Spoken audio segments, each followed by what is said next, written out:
This is Richard Danzig. Welcome to One Final Twist. Welcome to One Final Twist. Today we're joined by Mr. Richard Danzig. He is a best-selling author, a lawyer, an artist. Today we're going to be talking about his new book, Against All Odds, a Chance Cormac thriller. Welcome, Yes. Mr. Danzig. Thank you for inviting me.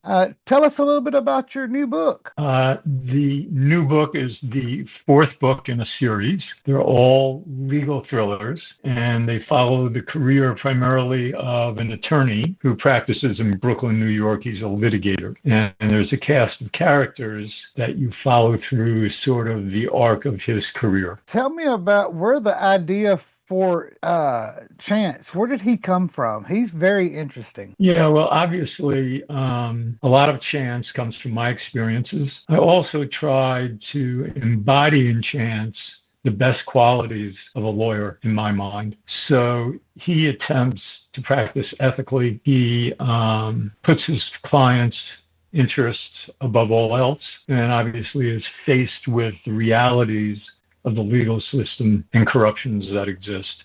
And that's sort of a theme throughout the books. And one of the side characters that's very, very interesting is Justice. Um, Yeah. I really enjoy him. Where did you come up with Justice? Is he one of your investigators that you may have used in your practice? No, but I wanted to introduce a character that perhaps later on, all right, would be the lead character in the book. I can see So that. there was a previous an investigator, all right, Damien, who for a number of reasons can no longer continue to practice. And Justice was a criminal investigator for a close friend of Chance's. And the criminal lawyer highly recommends him. And then he comes in for just piecework, and then he becomes a major character. Yeah, he's kind of a no holds barred fella. He doesn't take much crap off of anybody. No. In this book, you have three storylines that kind of converge and interweave each other. Yeah. How was it? How were you able to do that with three distinct storylines? Well, I think what I was trying to do is show how different people are confronting a loss of faith, either loss of faith in the system or in themselves or in justice. And in each of the characters, all right, they're confronted with some hard realities. And that is, I think, what holds the book together. And, book two really is about their trying to seek some sort of salvation. The social injustices that you talk about in your book, they're almost ripped from the headlines. Do you do a lot of pro bono type work with underrepresented cultures and societies to bring a light to? Well, I don't practice law anymore. Oh, okay. But what I wanted to do is use these books, right, to create a story where issues of great importance to me, social issues, Mm. could be confronted. And I tried to do it in a way where the issues, all right, would be met on even-handed as Chance tries to struggle with things that maybe he doesn't understand or is trying to reconcile. In different books, you have issues of sexual identity, for example. You have obviously judicial corruption, which is a constant theme, which is a reality. You have this issue of a black market in human organs. And ironically, many of these things are on the front page of the paper, but they weren't when I wrote the books. So my next book better not be the end of the world. That's all I have to say. With Melody's character, she did a lot of struggling with mental issues, psych, depression, grief. Yes. How that was delivered in such a very eloquent way. How would you? Was that your intention? Was to bring light to mental issues in you young people? So I have experience with cyberbullying. A close friend of mine, actually his son was the victim of it. And it is such a vicious thing when that starts happening. And there really seems to be no way to control it. And I watched it, Yeah. where a fiction becomes a reality. And then the reality becomes permanent because once it's in the Ethernet, it never goes away. Yeah. Part two, as far as Melody is concerned, I have two grandchildren who my son and his wife, unfortunately, both passed away from cancer within 1 year. Oh, wow. So, and they're wonderful people. But I was also thinking about what they have confronted in losing their parents, all right, at a young age. Yeah. And then they're now living with their aunt and uncle, up in Montreal. Oh, okay. But I tried to, in the therapy sessions, show how when you're young, these problems become almost insurmountable Yes. because you don't have a perspective and you don't have a safety net. I tried to make the therapist a very compassionate but also realistic therapist who helped her move through it. Yeah. And those were very hard chapters to write, to tell you the truth. Yeah. Your books obviously have a lot of research aspect to them. You can tell that they're very well. Obviously, you're a lawyer, and Right. the courtroom stuff. When you're doing your research, was there anything you discovered that was like a total shock and surprise to you? Well, again, I wrote about the abduction of this physician by Seacott and put in a Seacott prison. Mm-hmm. And this was before the physician at Columbia was abducted, Oh, wow. believe it or not. And when I started researching Seacott, I was just appalled. Yeah. It was inconceivable to me, all right, that people are being illegally detained. And then what they're doing is they're being imprisoned in foreign countries who are being paid just for the detention. And then the excuse being given as to why they can't be restored to the United States is we have no jurisdiction over them in a foreign prison. And to me, this was just horrific. And then I started looking at Seacott, what was going on down there. And that's something I did a fair amount of research in. What does you're a fairly successful author? What does being successful mean to you? Well, it certainly doesn't mean monetarily successful. I'm a self-published author. Uh-huh. Okay. And I've been very fortunate in that I have an excellent editor and an excellent marketer for the purposes of marketing on Amazon. Mm-hmm. And to me, selling a certain volume of books as a self-published author, right, shows a great sign of success. Mm-hmm. The other is, particularly with this book, the advanced reviews have been very, very good. I've been very, very happy with the reviews. Yeah. So when I say a success, I may say only on Amazon. I'm not in retail stores because retail stores, I'm sure as you're aware, if you're on Amazon, let you come in unless you have a publisher. Yeah. I'm selling probably 500 to 700 copies a month, which for a self-published author is a fair number of books. Yes. Yeah, but it's nothing like a bestseller author where you have a publisher and I'm in all of these other places. But I now have people, a base who's following it. Mm-hmm. And I'm just happy people are reading the book. And some of the reviews really resonate with me because they respond to what I'm trying to do. Yeah. The one that I've only read one, and I really did enjoy how it all worked together, and you're able to wrap everything up, and there's no cliffhanger, but there's still potential there for another book. Right. I thought it was a very well written book, very enjoyable. What advice, if you could go back, say 20, 25 years, what advice would you give to yourself? 25 years ago. Yeah. But right before you become an author, what advice?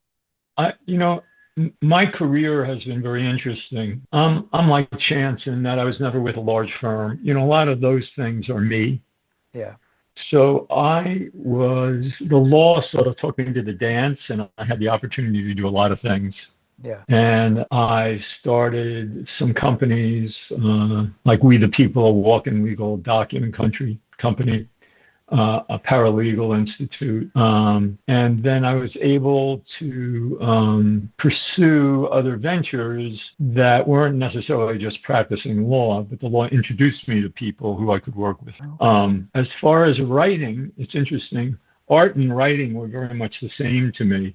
I never had any training in either one. And I have this expression in my books. I say, God walked through the room, meaning that when I write or paint, I don't have an outline and I don't have by chapter how the book is going to be written. Yeah. And the characters by now speak, you know, they speak themselves. And then someone will say, well, why did so and so have to die? And then I have to say, well, I'm not quite sure why that happened. Is there a character that you had to remove during editing that was like just a stab to the heart that you really wanted to keep? Have you ever had one of those characters? No, I'm trying to think. One of the characters people were upset who died was named JR, and he had a rough life, and he was a clerk there. Oh, okay. So that was sort of tough. And that upset many people that he passed away. Yeah. But I don't think I removed a character that I can think of. And the other thing is many of these dialogues and colloquies in court, that's reality. Yeah. Those are experiences I've had. Yeah. Judges where it's not a level playing field. Yeah. Where, when I was younger, I wanted to be a lawyer. Good move. Is there a genre? You write mostly legal thrillers. Is there a genre that you'd like to try? Maybe sci-fi, romance, historical, anything like that? Well, I'm trying to think of who my favorite authors are. They're not all legal thrillers. Mm-hmm. The authors I like the best are dialogue driven. Okay. So you take people like Cormac McCarthy or Elmore Leonard or, Mick Herron. He's the slow horses guy. I don't know if you've read any of his stuff. That series is based on his books. Mick Herron, yeah. Yeah. And then I was always a huge fan of Hunter Thompson. And I wish we had a voice like his now that could speak out in the way he is speaking out. You talk about fear and loathing. Well, what was going on back then when he was chronicling the politics? Yeah. Is so mild compared to what we have now. That might be compelling to me. Yeah. What are you working on anything now? You have any books in the pipe? Yeah, I'm writing a children's book for my grandson. Oh, awesome. It's called George the Blobfish. Oh, okay. You talk about Montauk. I think that's how you pronounce it. Montauk, yes. Yeah. Do you have a lake house up there with a boat? For 20 years, I did have a house in Montauk. Where are you from? Where's that 20? I'm in Tennessee. Yeah. But I've the character in the book, the other lawyer, Francis, is that his name? Yeah, the criminal lawyer. Yeah, the criminal lawyer. He was a trip to read. He was fun. The way he got on those boys, and he was a no holds barred character too. He was fun to read. And did you like the frat kids? Oh, yeah. Yes. I know. That's real. I have friends from back when I was younger that I could see doing the same thing that those two did. I mean, I really could. You got to put your blinders on, I guess you say. If our readers want to contact you via social media, what are your handles? What channels are you on? Your website? Yeah, well, you can email me, obviously, at radanzig@hotmail.com. Okay. My website's Richard Danzig Author, and then my media person's going to kill me. I think if you just put my name in, you're going to get me on the social media sites as well. Okay. I'm never good with the tags. I understand. Is there any place where readers can get signed copies of your book? Yeah, they could email me. I'd be happy to send them a signed copy. Happy to do that. And I'm always looking for reviews on Amazon because as you're aware, yes, the algorithm in Amazon is based on reviews. It is. Mine should go live. I think I've got it almost finished, and I think I've got it scheduled to post tomorrow.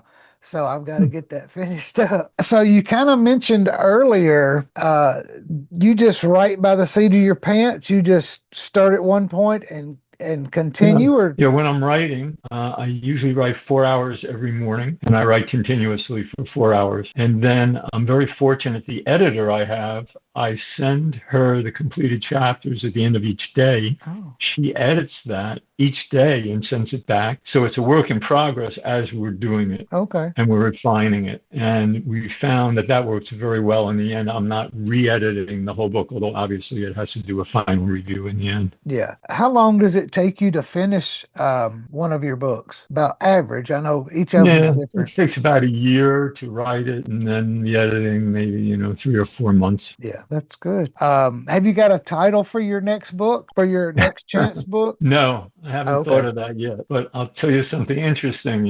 These kids were involved in the fixing of e-games in the Hmm. last book. I'm Yeah, assuming it was yeah, the last book we read. yeah. So since then, I don't know if you have been reading about this new gambling platform called Prediction. I have heard of it. It's where you can just gamble on anything. So you can gamble on anything Yeah. that can be predicted. Okay. Uh-huh. And it was a little bit like in the book I talked about when they were bankers, they started this games alive concept that you could bet on anything. Hmm. And the funny thing is, I thought of that like 30 years ago. So my buddy and I just never did it. But uh, we talk about corruption. oh, So this prediction market is huge now. It's like 50 billion a year, if you can wow. believe it. Wow. And now we find, and this was in the Times maybe 2 weeks ago, there was a sergeant involved in the invasion of Venezuela who bet on the date they were going to invade. I don't know if you saw that. I did. I did. And he knew the date they were going to invade. Yeah. And so he bet, I think it was like 30 grand and made 400 grand. Yeah. So the possibility for corruption, obviously, and predicting something you can control Hmm. is another really scary thing. Yeah. Yeah. He's in jail now. So Oh, is he? he is. Good. He's in jail. Yeah. That's the last I heard. I haven't heard anything in a few days, but Yeah. he was out of the army or out of the special forces and was I think Good. in the brig. Good. So yes. Well, thank you for inviting me Yes, on. sir. Thank you. I really did enjoy your books. I enjoy legal thrillers. I like anything courtroom based. Right. I enjoy, current affairs type stuff, Right. and I really did enjoy it. And I look forward to reading your next Chance novel. I look Well, I hope hopefully Kelsey will contact me when it's time. well, that's very kind of you. Yes, sir. Thank you for joining me. Right. Have a good day. You too, sir. Take care. Bye Bye. bye.